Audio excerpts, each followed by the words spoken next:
Hello दोस्तों, नमस्कार। स्वागत है आपका द लाइव जी के चैनल में। मैंने लूसेंट बुक के पार्ट 1, पार्ट 2, पार्ट 3 अपलोड कर दिए हैं। आज पार्ट 4 है, तो चलिए शुरू करते हैं। वैष्णव धर्म के विषय में प्रारंभिक जानकारी उपनिषदों से मिलती है। इसका विकास भगवत धर्म से हुआ। नारायण के पूजक मूलतः पंचरात्र कहलाते हैं। सेकेंड नंबर, वैष्णव धर्म के प्रवर्तक कृष्ण थे, जो वृषण कबीले के थे और जिनका निवास स्थान मथुरा था। तीसरा, कृष्ण का उल्लेख सर्वप्रथम छांदोग्य उपनिषद में देवकी पुत्र और अंगिरस के शिष्य के रूप में हुआ है। वासुदेव कृष्ण का सबसे प्रारंभिक अभिलेखी उल्लेख बेसनगर स्तंभ अभिलेख में पाया गया है। चौथा, विष्णु के 10 अवतारों का उल्लेख मत्स्य पुराण में मिलता है। 10 अवतार इस प्रकार हैं: पहला मत्स्य, दूसरा कूर्म, तीसरा वराह, चौथा नरसिंह, पांचवा वामन, छठा परशुराम, सातवां राम, आठवां बलराम, नौवां बुद्ध और 10वां कल्कि। गुप्त काल में विष्णु का वराह अवतार सर्वाधिक प्रसिद्ध था। पांचवा, वैष्णव धर्म में ईश्वर को प्राप्त करने के लिए सर्वाधिक महत्व भक्ति को दिया गया है। नोट: भगवान विष्णु के सुदर्शन चक्र में 6 तीलियां हैं। प्रमुख संप्रदाय, मत एवं आचार्य। प्रमुख संप्रदाय: पहला है वैष्णव संप्रदाय। इसका मत था विशिष्टाद्वैत और इसके आचार्य थे रामानुज। दूसरा है ब्रह्म संप्रदाय। इसका मत था द्वैत और आचार्य थे आनंदा तीर्थ। तीसरा है रुद्र संप्रदाय। रुद्र संप्रदाय का मत है शुद्धाद्वैत और आचार्य थे वल्लभाचार्य। चौथा है सनक संप्रदाय। सनक संप्रदाय का मत था द्वैताद्वैत और इसके आचार्य निम्बार्क थे। प्रमुख संप्रदाय, संस्थापक एवं पुस्तक। प्रमुख संप्रदाय, संस्थापक एवं पुस्तक। पहला प्रमुख संप्रदाय था बरकरी। इसके संस्थापक थे नामदेव। इसमें कोई पुस्तक नहीं है। दूसरा है श्री वैष्णव। इसके संस्थापक थे श्री रामानुज और इसकी पुस्तक थी ब्रह्मसूत्र। तीसरा परमार्थ। प्रमुख संप्रदाय था परमार्थ। इसके संस्थापक थे रामदास जी और इसकी पुस्तक थी दास बोध। चौथा राम भक्त। इसके संप्रदाय था राम भक्त और इसके संस्थापक थे रामानंद और पुस्तक थी अध्यात्म रामायण। नोट: अंकोर वाट का मंदिर कंबोडिया अर्थात कंबोज के राजा सूर्यवर्मा द्वितीय द्वारा बनवाया गया था। इस मंदिर में लगभग 10.5 फीट ऊंची भगवान विष्णु की मूर्ति स्थापित है। 10वां है इस्लाम धर्म। पहला है इस्लाम धर्म के संस्थापक हजरत मोहम्मद साहब थे। दूसरा, हजरत मोहम्मद साहब का जन्म 570 ईस्वी में मक्का में हुआ था। तीसरा, हजरत मोहम्मद साहब के पिता अब्दुल्ला और माता का नाम अमीना था। चौथा, हजरत मोहम्मद साहब को 610 ईस्वी में मक्का के पास हीरा नामक गुफा में ज्ञान की प्राप्ति हुई थी। पांचवा, 24 सितंबर 622 ईस्वी को पैगंबर के मक्का से मदीना की यात्रा इस्लाम जगत में मुस्लिम संवत अर्थात हिजरी संवत के नाम से जाना जाता है। छठा, मुहम्मद की शादी 25 वर्ष की अवस्था में खदीजा नामक विधवा के साथ हुई थी। सातवां, मुहम्मद की पुत्री का नाम फातिमा और दामाद का नाम अली है। आठवां, देवदूत जिब्रियल ने पैगंबर मोहम्मद साहब को कुरान अरबी भाषा में संप्रेषित की। नौवां, कुरान इस्लाम धर्म का पवित्र ग्रंथ है। 10वां, पैगंबर मोहम्मद साहब ने कुरान की शिक्षाओं का उपदेश दिया। 11वां, हजरत मोहम्मद साहब की मृत्यु 8 जून 632 ईस्वी को हुई। इन्हें मदीना में दफनाया गया था। 12वां, मोहम्मद साहब की मृत्यु के पश्चात इस्लाम सुन्नी और शिया नामक 2 पंथों में विभाजित हो गए। 13वां, सुन्नी उन्हें कहते हैं जो सुन्ना में विश्वास करते हैं। सुन्ना पैगंबर मोहम्मद साहब के कथनों और कार्यों का विवरण है। 14वां, सिया अली की शिक्षाओं में विश्वास करते हैं और उन्हें मोहम्मद साहब का न्यायसम्मत उत्तराधिकारी मानते हैं। अली मोहम्मद साहब के दामाद थे। 15वां, अली का जन्म 661 ईस्वी में, अली की सन 661 ईस्वी में हत्या कर दी गई। अली के पुत्र हुसैन की हत्या 680 ईस्वी में करबला अर्थात इराक नामक स्थान पर कर दी गई थी। इन दोनों हत्या ने सिया को निश्चित मत का रूप दे दिया। 16वां, पैगंबर मोहम्मद साहब के उत्तराधिकारी खलीफा कहलाए। 17वां, इस्लाम जगत में खलीफा पद 1924 ईस्वी तक रहा। 1924 ईस्वी में इसे तुर्की के शासक मुस्तफ़ा कमाल पाशा ने समाप्त कर दिया। 18वां, इब्न ईसाक ने सर्वप्रथम पैगंबर साहब का जीवन चरित्र लिखा। 19वां, मोहम्मद साहब पैगंबर के जन्मदिन पर ईद ए मिलाद उन नबी पर्व मनाया जाता है। 20वां, भारत में सर्वप्रथम इस्लाम का आगमन अरबों के जरिए हुआ। 712 ईस्वी में अरबों ने सिंध जीत लिया और सबसे पहले भारत के इसी भाग में इस्लाम एक महत्वपूर्ण धर्म बना। नोट: नमाज के दौरान मुसलमान मक्का की तरफ मुंह करके खड़े होते हैं। भारत में मक्का पश्चिम की ओर पड़ता है। मक्का की ओर की दिशा को किबला कहा जाता है। 11वां, ईसाई धर्म। पहला, ईसाई धर्म के संस्थापक हैं ईसा मसीह। दूसरा, ईसाई धर्म का प्रमुख ग्रंथ बाइबल है। तीसरा, ईसा मसीह का जन्म जेरूसलेम के निकट बैथलेहम नामक स्थान पर हुआ था। चौथा, ईसा के जन्म दिवस को क्रिसमस के रूप में मनाया जाता है। 5वां, ईसा मसीह के माता का नाम मेरी और पिता का नाम जोसेफ है। 6ठा, ईसा ने अपने जीवन के प्रथम 30 वर्ष एक बढ़ई के रूप में बैथलेहम के निकट नाजरेथ में बिताए। 7वां, ईसा मसीह के प्रथम 2 शिष्य से एंड्रूस एवं पीटर। 8वां, ईसा मसीह को सूली पर रोमन गवर्नर पोंटियस ने चढ़ाया। 9वां, ईसा मसीह को 33 ईस्वी में सूली पर चढ़ाया गया। 10वां, ईसाई धर्म का सबसे पवित्र चिन्ह क्रॉस है। 11वां, ईसाई त्रित्व में विश्वास करते हैं। वे हैं, पहला ईश्वर पिता, दूसरा ईश्वर पुत्र अर्थात ईसा और तीसरा ईश्वर पवित्र आत्मा। नोट: 12वीं शताब्दी में फ्रांस में आरंभिक भवनों की तुलना में अधिक ऊंचे व हल्के चर्चों के निर्माण प्रारंभ हुए। वास्तुकला की यह शैली गोथिक नाम से जानी जाती है। इस वास्तुकलात्मक शैली को सर्वोत्कृष्ट उदाहरणों में एक पेरिस का नॉट्रेडम चर्च है। 12वां, पारसी धर्म। पहला, पारसी धर्म के पैगंबर जरथुस्त्र अर्थात ईरानी थे। दूसरा, इनके शिक्षाओं का संकलन जेंदा अवेस्ता नामक ग्रंथ में है, जो पारसियों का धार्मिक ग्रंथ है। तीसरा, इनकी मूल शिक्षा का सूत्र है, पहला सद्विचार, दूसरा सद्वचन, तीसरा सद्कार्य। चौथा, इसके अनुयायी एक ईश्वर अहुर को मानते हैं। 5वां, इस धर्म के अनुयायियों को अग्नि पूजक भी कहा जाता है। 13वां है मगध राज का उत्कर्ष। पहला, मगध के सबसे प्राचीन वंश के संस्थापक वह बृहद्रथ थे।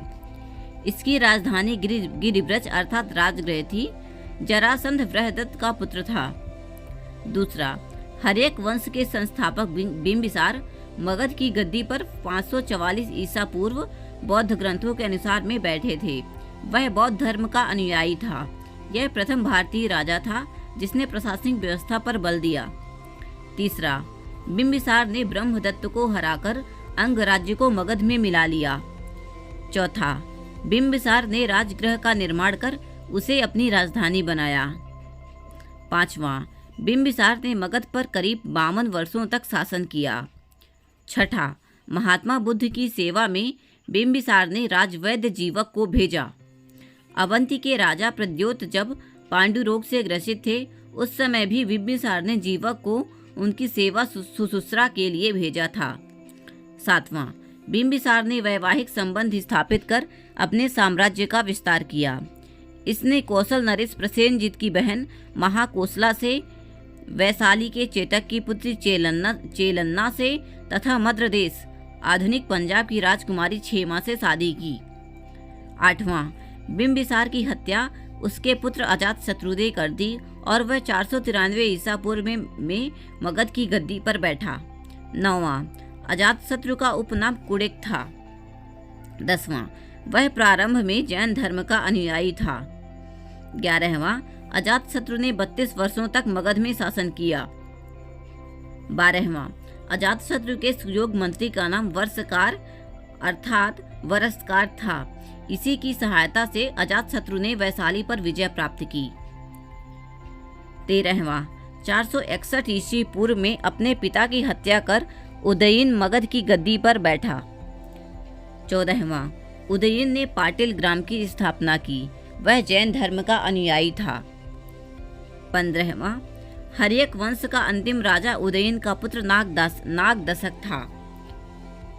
16वां, नागदशक को उसके अमात्य शिशुनाग ने 412 ईस्वी पूर्व में अपदस्थ करके मगध पर शिशुनाग वंश की स्थापना की।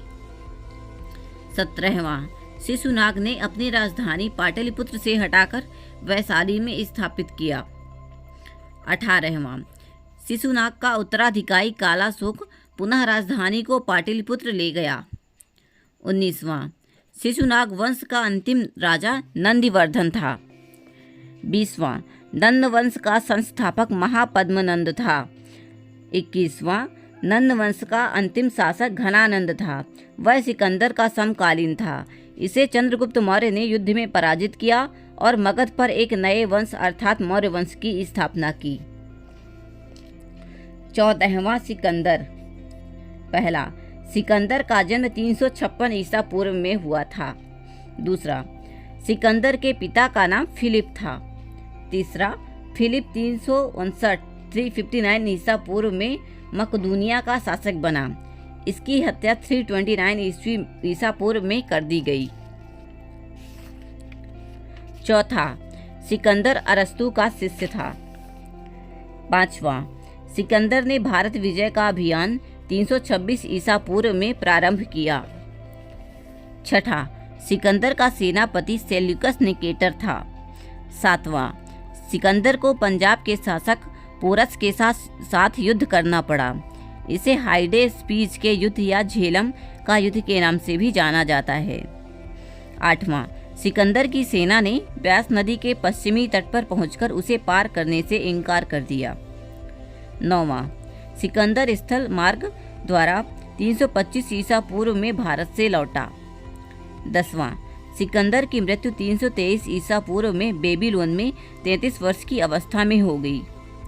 11वां, सिकंदर का जल सेनापति था निर्याकस।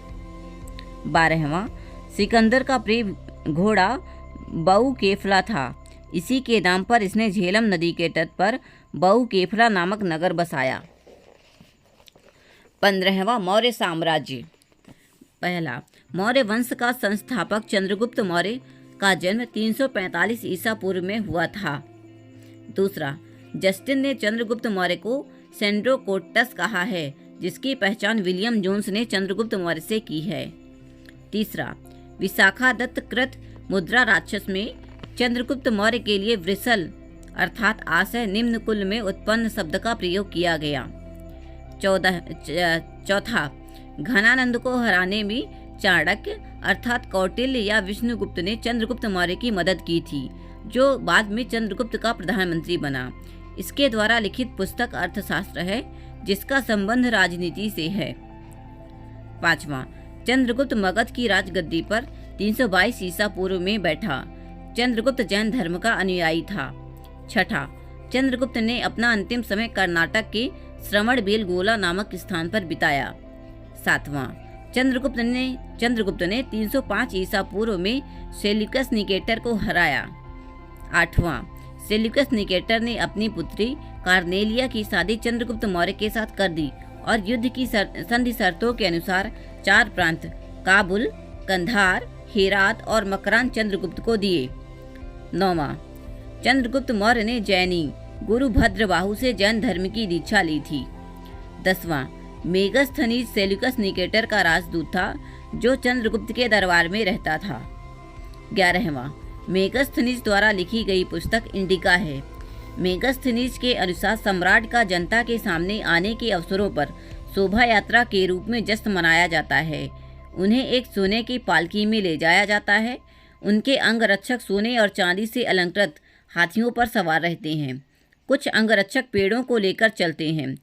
इन पेड़ों पर प्रशिक्षित तोतों का झुंड रहता है जो सम्राट के सिर के चारों तरफ चक्कर लगाता रहता है। राजा सामान्यतः हथियारबंद महिलाओं से घिरे होते हैं। उनके खाना खाने से पहले खास नौकर उस खाने को चखते हैं। वे लगातार 2 रात एक ही कमरे में नहीं सोते थे। पाटलिपुत्र के बारे में, पाटलिपुत्र एक विशाल प्राचीर से घिरा है जिसमें 570 बुर्ज और 64 द्वार हैं। 2 और 3 मंजिल वाले घर लकड़ी और कच्ची ईंटों से बने हैं। राजा का महल भी काठ का बना है जिसे पत्थर की नक्काशी से अलंकृत किया गया है। यह चारों तरफ उद्यानों और चिड़ियों के लिए बने बसेरों से घिरा है। 12वां, चंद्रगुप्त मौर्य और सेल्यूकस के बीच हुए युद्ध का वर्णन एपियानस ने किया है। 13वां, प्लूटार्क के अनुसार चंद्रगुप्त ने सेल्यूकस को 500 हाथी उपहार में दिए थे। 14वां, चंद्रगुप्त मौर्य की मृत्यु 298 ईसा पूर्व में श्रवणबेलगोला में उपवास द्वारा हुई थी। बिंदुसार। पहला, चंद्रगुप्त मौर्य का उत्तराधिकारी बिंदुसार हुआ जो 298 ईसा पूर्व में मगध की राजगद्दी पर बैठा। दूसरा, अमित्र घात के नाम से बिंदुसार जाना जाता है। अमित्र घात का अर्थ है शत्रु विनाशक। तीसरा, बिंदुसार आजीवक संप्रदाय का अनुयायी था। चौथा, वायु पुराण में बिंदुसार को भद्रसार या वारिसार कहा गया है। 5वां, स्ट्रैबो के अनुसार सीरियन नरेश एटियोकस ने बिंदुसार के दरबार में डाइमेकस नामक राजदूत भेजा। इसे ही मेगस्थनीज का उत्तराधिकारी माना जाता है। 6वां, जैन ग्रंथों के अनुसार बिंदुसार को सिंहसेन कहा गया है। 7वां, बिंदुसार के शासनकाल में तक्षशिला में हुए 2 विद्रोहों का वर्णन है। इस विद्रोह को दबाने के लिए बिंदुसार ने पहले सुसीम को और बाद में अशोक को भेजा। 8वां, एथीनियस के अनुसार बिंदुसार ने सीरिया के शासक एंटियोकस फर्स्ट से मदिरा, सूखे अंजीर एवं एक दार्शनिक भेजने की प्रार्थना की थी। 9वां, बौद्ध विज्ञान तारानाथ ने बिंदुसार को 16 राज्यों का विजेता बताया है। अशोक। पहला है, बिंदुसार का उत्तराधिकारी अशोक महान हुआ जो 269 ईसा पूर्व में मगध की राजगद्दी पर बैठा। दूसरा, राजगद्दी पर बैठने के समय अशोक अवंती का राज्यपाल था। तीसरा, मास्की एवं गुर्जरा अभिलेख में अशोक का नाम अशोक मिलता है। चौथा, पुराणों में अशोक को अशोकवर्धन कहा गया है। 5वां, अशोक ने अपने अभिषेक के 8वें वर्ष लगभग 261 ईसा पूर्व में कलिंग पर आक्रमण किया और कलिंग की राजधानी तोसली पर अधिकार किया। 6वां, प्लिनी का कथन है कि मिस्र का राजा फिलाडेल्फस टॉलमी सेकंड ने पाटलिपुत्र में डियानीसियस नाम का एक राजदूत भेजा था। 7वां, उपगुप्त नामक बौद्ध भिक्षु ने अशोक को बौद्ध धर्म की दीक्षा दी। 8वां, अशोक ने आजीविकों को रहने हेतु बराबर की पहाड़ियों में 4 गुफाओं का निर्माण करवाया जिनका नाम कर्ज, चोपार, सुदामा और विश्व झोपड़ी था। नोट, अशोक के पौत्र दशरथ ने आजीविकों को नागार्जुन गुफा प्रदान की थी। 9वां, अशोक की माता का नाम सुभद्रांगी था। 10वां, अशोक ने बौद्ध धर्म के प्रचार के लिए अपने पुत्र महेंद्र एवं पुत्री संघमित्रा को श्रीलंका भेजा। 11वां, भारत में शिलालेख का प्रचलन सर्वप्रथम अशोक ने किया था।